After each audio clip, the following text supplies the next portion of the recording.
Hey, I'm Sandy Reese, fundraising coach and mentor and chief encouragement officer here at Get Fully Funded. I wanted to give you a lesson on how to fund your overhead and administrative expenses. Now, it's one of the things that we get asked a lot is, hey, I'm writing a grant. How do I get grant money to fund my overhead? Or, hey, we're going to grow our team. How do we get money to cover salaries? Or maybe even from brand new people, like, how do I get the money to cover paying myself a salary? Well, it's all very possible. It's all very doable. And it's going to require a little shift in how you think about it. I figured this out when I was actually pretty young as a fundraiser. I was working at the food bank and I was running into these same things. We had probably 6 or 8 different programs that we operated at the food bank, everything from our warehouse, which handled all the cases of food, to a prepared and perishable program that took a refrigerated truck around and picked up from restaurants and cafeterias and grocery stores and delivered the food right to local soup kitchens, and everything in between. And so I remember looking at this thinking, well, gosh, we've got all these trucks, and now we need money to pay for gas, we got insurance, I got salaries, and then on top of that we got to pay the lights and keep the lights on at the warehouse and pest control and all kinds of stuff. So I started thinking okay, I think I may be missing something.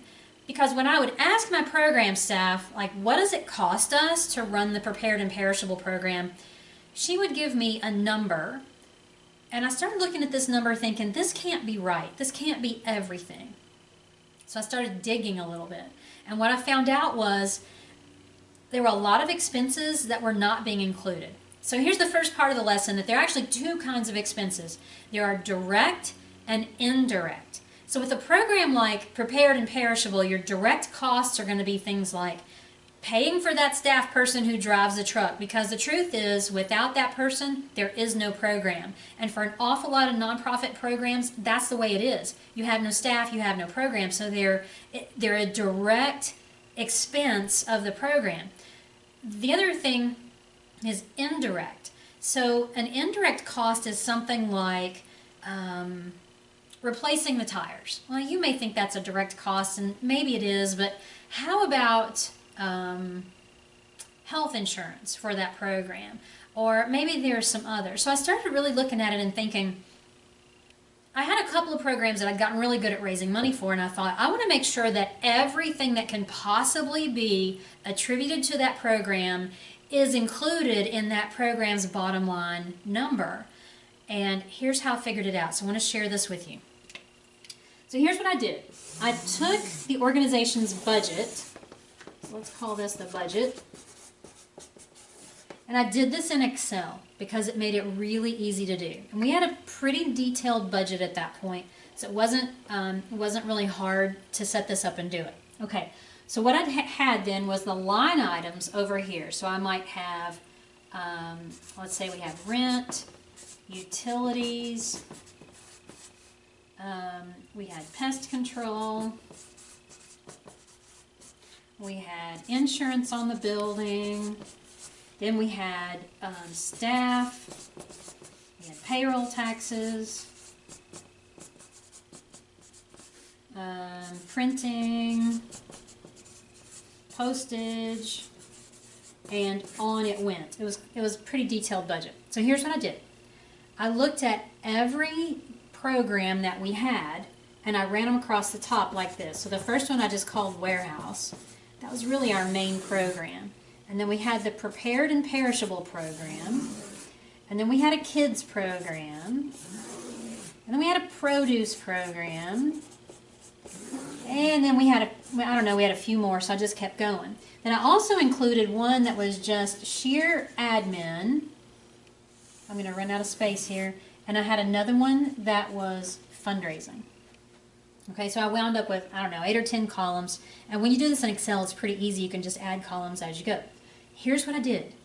I took every one of these line items. So I started with rent.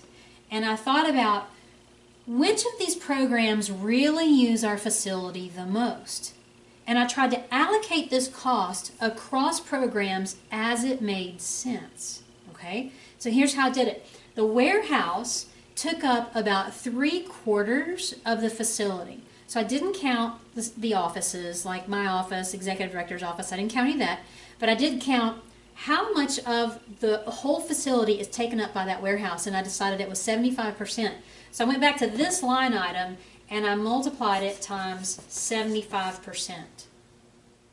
See how that works? And that gave me an idea of how much of our rent it took just to run that program. I did the same thing with utilities, 75%. Pest control, same thing, 75%. Any of these expenses that were directly related to the building, I just used that same formula. I used 75%, and that worked.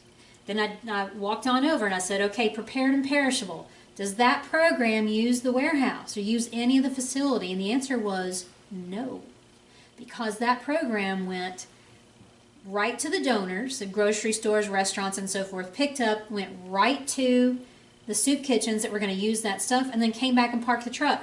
So that one was 0.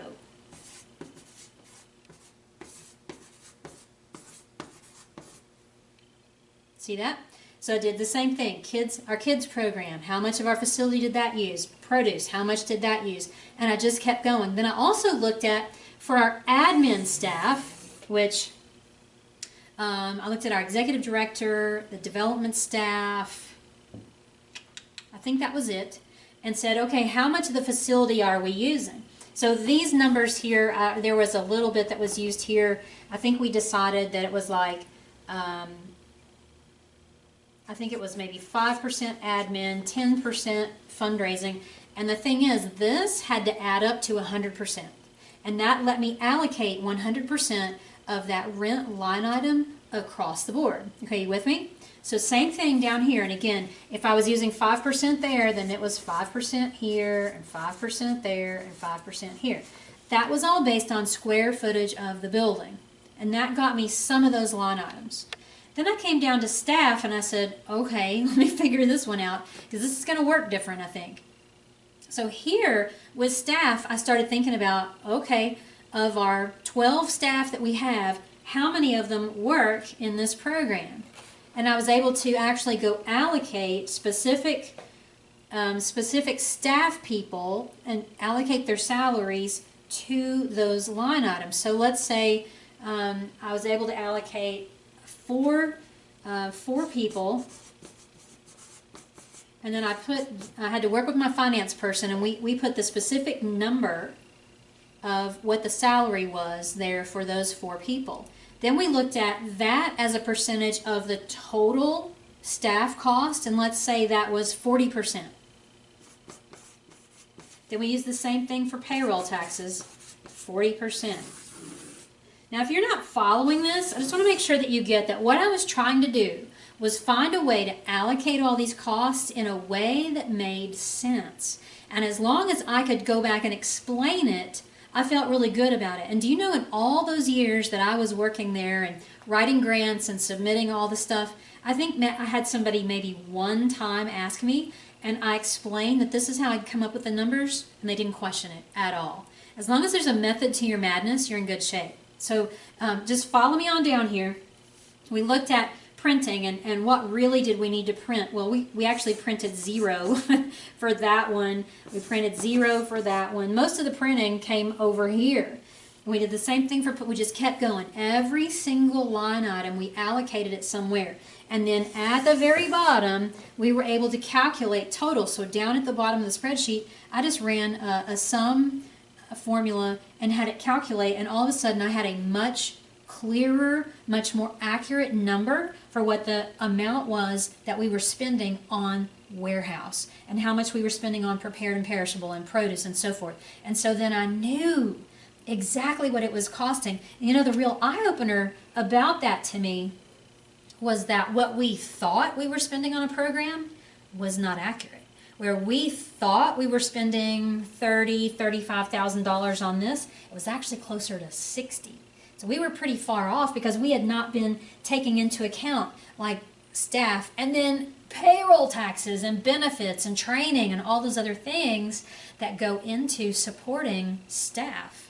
So I would encourage you to do this for your own organization. It's just, you can do this in Excel. You can base things on square footage of your facility. You can base it on how many staff work in that.